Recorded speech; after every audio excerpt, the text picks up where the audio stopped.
सेवा और समर्पण, सुशासन के 20 साल, गांव के विकास पर सरकार का जोर।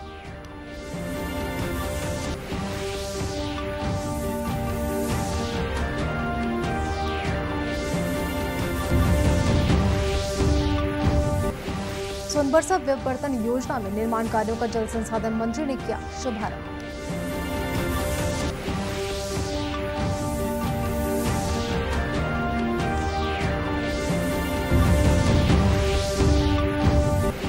विश्व प्रसिद्ध बस्तर दशहरा की दूसरी महत्वपूर्ण रस्म डेरी गड़ाई संपन्न।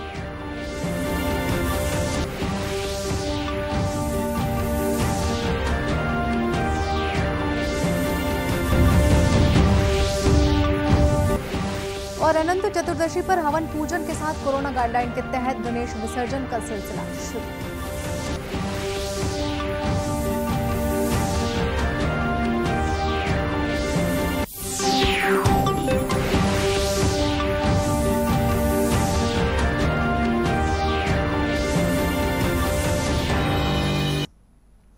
नमस्कार, आप देख रहे हैं दूरदर्शन समाचार। मैं हूं सरोज गुप्ता। आप समाचार विस्तार से। केंद्र सरकार सुशासन के 20 साल को सेवा और समर्पण अभियान के नाम से मना रही है। प्रधानमंत्री नरेंद्र मोदी ने कहा कि उनकी सरकार गांवों के विकास पर पूरा जोर दे रही है। 100% परिवारों का बैंक अकाउंट हो, 100% लाभार्थी को आयुष्मान भारत का कार्ड हो, 100% पात्र व्यक्तियों को उज्ज्वला योजना और गैस कनेक्शन हो, सरकार की बीमा योजना हो, पेंशन योजना हो, आवास योजना से हमें हर उस व्यक्ति को जोड़ना है जो उसके हकदार है। प्रधानमंत्री ने कहा कि किसानों के साथ साथ हर वर्ग के लिए योजनाएं चलाई जा रही हैं। जल संसाधन मंत्री रविंद्र चौबे ने कहा कि पूरे प्रदेश में जल संसाधन की संरचनाओं को बेहतर करने का प्रयास किया जा रहा है। उन्होंने कहा कि इससे पुरानी पड़ी संरचनाओं को संजीवनी मिलेगी और लाखों किसानों को इससे राहत पहुंचेगी। श्री चौबे ने दूरदर्शन समाचार से कहा कि सोनबरसा व्यववर्तन योजना से राजनांदगांव और दुर्ग जिले में कुल 3,265 एकड़ में सिंचाई के लिए पानी उपलब्ध होगा और वहां के स्थानीय कृषकों को इसका लाभ मिलेगा। सिंचाई की सुविधा से किसान भविष्य में फसल विविधता को सरलता से अपना सकेंगे। उन्होंने कहा कि प्रदेश में सिंचाई सुविधाओं में लगातार बढ़ोतरी की जा रही है। हाल ही में हुई बारिश से बांधों में जलभराव की अच्छी स्थिति बन गई है। इससे खरीफ सीजन के लिए सिंचाई के लिए पानी उपलब्ध होने के साथ ही निस्तारी भी हो सकेगी। तो तांदुला जलाशय में केवल 17% पानी था, गंगरेल में 38% पानी था, लेकिन किसानों की मांग थी तो भी हमने गंगरेल को खोल दिया था ताकि जो किसानों का जो गंगरेल से सिंचाई होता है, और सौभाग्य से पूरे छत्तीसगढ़ में 12 लाख हेक्टेयर में हम सिंचाई करते हैं, तो पानी के अभाव होने के बावजूद भी 11 लाख हेक्टेयर में हमारा पानी पहुंच चुका था। लेकिन अब वर्षा हो गया, हमारा गंगरेल 50% से अधिक भर गया। बिलासपुर डिवीज़न और अंबिकापुर डिवीज़न के सारे टैंक भर गए हैं। अब तांदुला और मोगरा की भी स्थिति बेहतर हो चुकी है। गंगरेल में भी 50% से ऊपर पानी हो गया है। तब धान का फसल भी हो जाएगा, खरीफ का फसल हो जाएगा और निस्तार की जो समस्या हो रही थी वो दूर हो जाएगा। गौरतलब है कि सोनबरसा व्यववर्तन क्षेत्र की नहरें धीरे धीरे रखरखाव के अभाव में जीर्ण शीर्ण होती गई और स्थिति यह बन गई थी कि मात्र 100 हेक्टेयर जमीन में सिंचाई हो पाती थी। मुख्यमंत्री भूपेश बघेल के निर्देश पर जीवनदायी नहरों की मरम्मत और पुनर्निर्माण के लिए प्रस्ताव बनाए गए। राष्ट्रव्यापी कोविड रोधी टीकाकरण अभियान के तहत देश भर में अब तक 80 करोड़ 43 लाख से अधिक टीके लगाए जा चुके हैं। केंद्रीय स्वास्थ्य मंत्रालय ने बताया कि पिछले 24 घंटे में 85,42,000 टीके लगाए गए। मंत्रालय के मुताबिक पिछले 24 घंटे के दौरान 38,945 कोविड रोगी स्वस्थ हुए हैं। इससे कोविड से स्वस्थ होने की राष्ट्रीय दर 97.68% हो गई है। अब तक 3 करोड़ 26 लाख से अधिक लोग कोविड से ठीक हो चुके हैं। देश में पिछले 24 घंटे में कोविड के 30,773 मामलों का पता चला है। इस समय देश में कोरोना के लगभग 3,32,000 सक्रिय मामले हैं। वर्तमान में दैनिक पॉजिटिविटी दर 1.97% है। स्वास्थ्य मंत्रालय ने बताया है कि देश भर में कोविड जांच क्षमता का विस्तार जारी है और अब तक 55 करोड़ 23 लाख से अधिक कोविड नमूनों की जांच की जा चुकी है। इधर छत्तीसगढ़ में भी कल 23,081 सैंपलों की जांच की गई, जिसमें से 28 में संक्रमण की पुष्टि हुई है।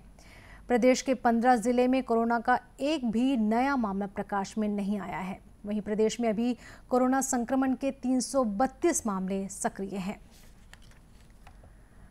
75 दिनों तक चलने वाले ऐतिहासिक विश्व प्रसिद्ध बस्तर दशहरा पर्व के अंतर्गत दूसरी महत्वपूर्ण रस्म डेरी गड़ाई रस्म आज सिरासार भवन में संपन्न हुई। इस रस्म के तहत साल प्रजाति की 2 शाखा जो लगभग 10 फीट ऊंची होती है, उसको लेकर परंपरा के अनुसार उसकी पूजा अर्चना की गई। डेरी लाने का काम बिरिंगपाल के ग्रामीण करते हैं। उल्लेखनीय है कि सिरासार भवन में 15 से 20 फीट की दूरी पर 2 स्थानों पर जनप्रतिनिधियों और दशहरा समिति के सदस्यों की उपस्थिति में पुजारी द्वारा हल्दी, कुमकुम, चंदन का लेप लगाकर 2 सफेद कपड़े में लपेटकर डेरी गड़ाई की रस्म अदा की जाती है।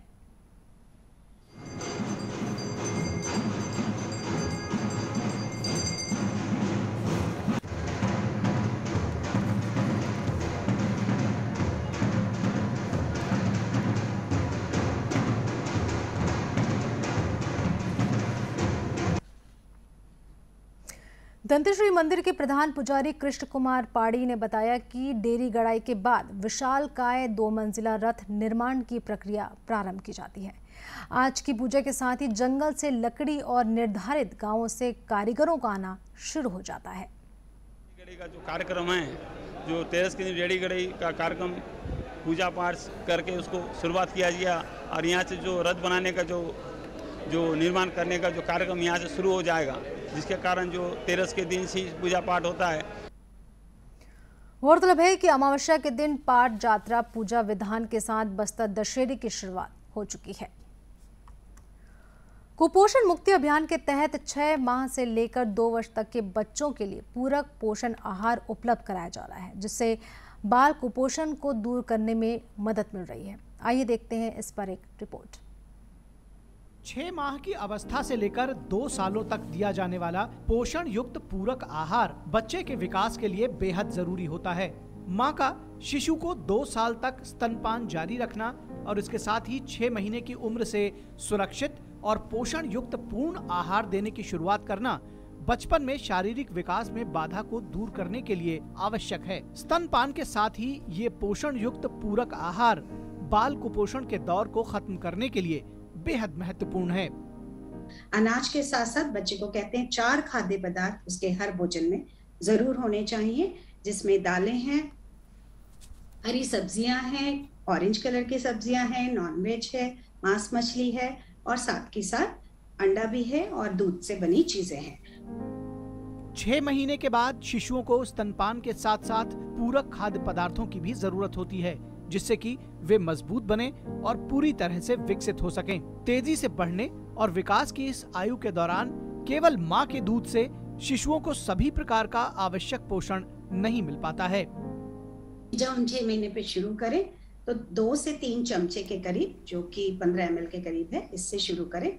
9 महीने पे आके उसको 250 ml की जो कटोरी है उसकी आधी कटोरी खा लेनी चाहिए और 1 साल तक उसको पूरी 1 कटोरी खानी चाहिए। उसके साथ साथ 2 पौष्टिक नाश्ते भी होने चाहिए। बच्चों को सही उम्र में सही समय पर पोषण से भरपूर पूरक खाद्य पदार्थ खिलाए जाएं और स्वच्छता संबंधी सभी तौर तरीकों का पालन किया जाए तो कुपोषण की समस्या पर लगाम लगाई जा सकती है। आज अनंत चतुर्दशी है। भगवान अनंत के रक्षा सूत्र की पूजा के साथ ही गणेश पंडालों में हवन के साथ विसर्जन का सिलसिला शुरू हो गया है। घरों में विराजित गणपति को भक्तगण नदी और तालाबों में विदाई दे रहे हैं। वहीं कुछ जगहों पर घरों में भी गणपति विसर्जन कर परंपरा का निर्वहन किया जा रहा है। इधर दुर्ग जिले में भी हवन पूजन कर बप्पा की मूर्ति के विसर्जन का सिलसिला शुरू हो गया है। यहाँ भी प्रशासन द्वारा नदी और तालाबों में अस्थायी विसर्जन कुंड बनाया गया है, जहाँ सुरक्षा बल की तैनाती की गई है। साथ ही बचाव दल और विसर्जन के लिए क्रेन की सुविधा उपलब्ध है।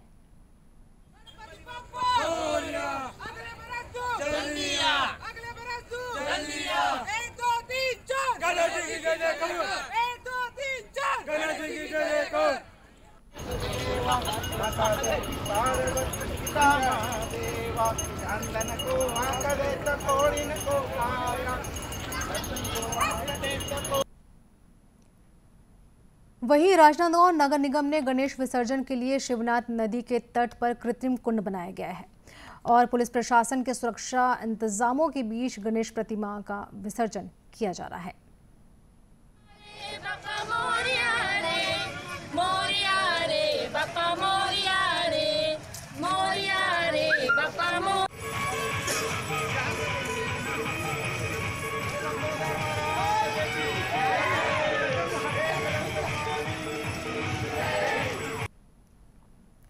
राजनांदगांव में बीते वर्ष की तरह इस वर्ष भी कोरोना काल के चलते गणेश समितियों ने प्रशासन के दिशा निर्देश पर 4 फीट तक की ऊंचाई वाले गणेश प्रतिमाओं को विराजित किया था। जिला प्रशासन ने कोरोना गाइडलाइन का पालन करते हुए सुरक्षित तरीके से गणेश प्रतिमाओं के विसर्जन के लिए व्यवस्था बनाई है। इस बार कोरोना के मद्देनजर ही विसर्जन झांकियों पर प्रतिबंध लगाया गया है। इसी के साथ प्रदेश के अन्य जिलों में भी गणपति बप्पा को भक्ति के साथ विदाई दी जा रही है। आजादी के लिए भारत का शानदार संघर्ष आधुनिक विश्व के महानतम संघर्षों में से एक है। दूरदर्शन समाचार इतिहास की धारा बदलने वालों की झलक रोजाना आपके लिए लेकर आ रहा है। आज हम बात करेंगे स्वतंत्रता संग्राम सेनानी बलवंत राय गोपाल जी मेहता के बारे में। आज जाने माने स्वतंत्रता सेनानी बलवंत राय गोपाल जी मेहता की पुण्यतिथि है। 19 सितंबर 1965 को भारत पाक युद्ध के दौरान उनकी मृत्यु हो गई। वो अपनी पत्नी और कुछ अन्य लोगों के साथ जिस विमान में यात्रा कर रहे थे उसे पाकिस्तानी वायुसेना ने मार गिराया। उस समय वो गुजरात के मुख्यमंत्री थे। 19 फरवरी 1900 को भावनगर में जन्मे बलवंत राय गोपाल जी मेहता 1920 में स्वतंत्रता आंदोलन में शामिल हो गए और औपनिवेशिक दमन का जमकर विरोध किया। उन दिनों औपनिवेशिक दमन के विरुद्ध डटे रहना बहुत कठिन था। बलवंत राय मेहता ने कला स्नातक की पढ़ाई पूरी की, लेकिन देश प्रेम के चलते औपनिवेशिक सरकार से डिग्री लेने से इनकार कर दिया था। स्वतंत्रता पूर्व भारत में मौजूद साम्राज्यवादी शक्तियों पर अपना रुख सार्वजनिक करने के बाद वो सन 1920 में असहयोग आंदोलन में शामिल हो गए और स्वाधीनता की लड़ाई में दिलो जान से जुट गए। उन्होंने गुजरात में स्वतंत्रता आंदोलन को आगे बढ़ाने के लिए 1921 में भावनगर प्रजा मंडल की स्थापना की। मेहता ने 1930 से लेकर 1932 तक सविनय अवज्ञा आंदोलन में भी हिस्सा लिया। इसके साथ ही उन्होंने अन्यायपूर्ण टैक्स लगाए जाने के विरुद्ध इतिहास प्रसिद्ध 1928 के बारडोली सत्याग्रह में भी सक्रिय भागीदारी की। उन्हें भारत छोड़ो आंदोलन में भाग लेने के लिए 3 साल जेल की सजा सुनाई गई थी। ब्रिटिश राज के दौरान बलवंत राय मेहता 7 साल जेल में रहे। सन 1957 में उनकी ही अध्यक्षता में बनी समिति ने देश में लोकतांत्रिक विकेंद्रीकरण पर अपनी रिपोर्ट दी, जिसे आज हम पंचायती राज के रूप में जानते हैं। बलवंत राय मेहता समिति की ही रिपोर्ट की बुनियाद पर भारत में त्रिस्तरीय पंचायती राज व्यवस्था लागू हुई। इसी समिति ने स्थानीय निकायों को नियोजन और प्रशासन पर पूर्ण नियंत्रण देने को कहा। मेहता का ये काम बेहद शानदार रहा, जिसका फायदा आज समाज के निचले वर्ग तक को मिल रहा है।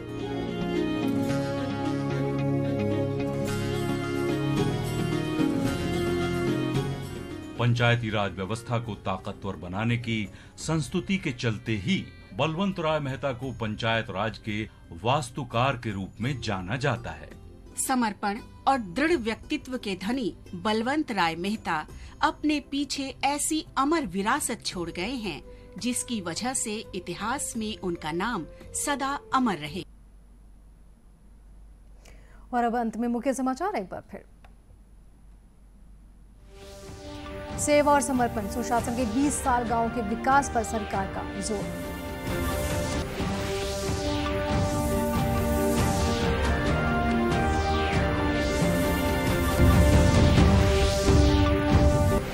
सोनबरसा व्यववर्तन योजना में निर्माण कार्यों का जल संसाधन मंत्री ने किया शुभारंभ।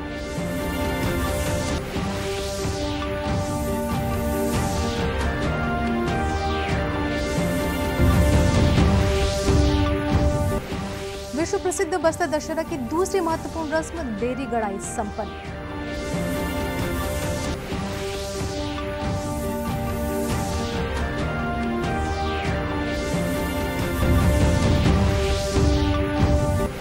और अनंत चतुर्दशी पर हवन पूजन के साथ कोरोना गाइडलाइन के तहत गणेश विसर्जन का सिलसिला शुरू। इसी के साथ समाचार बुलेटिन यहीं समाप्त हुआ। नमस्कार।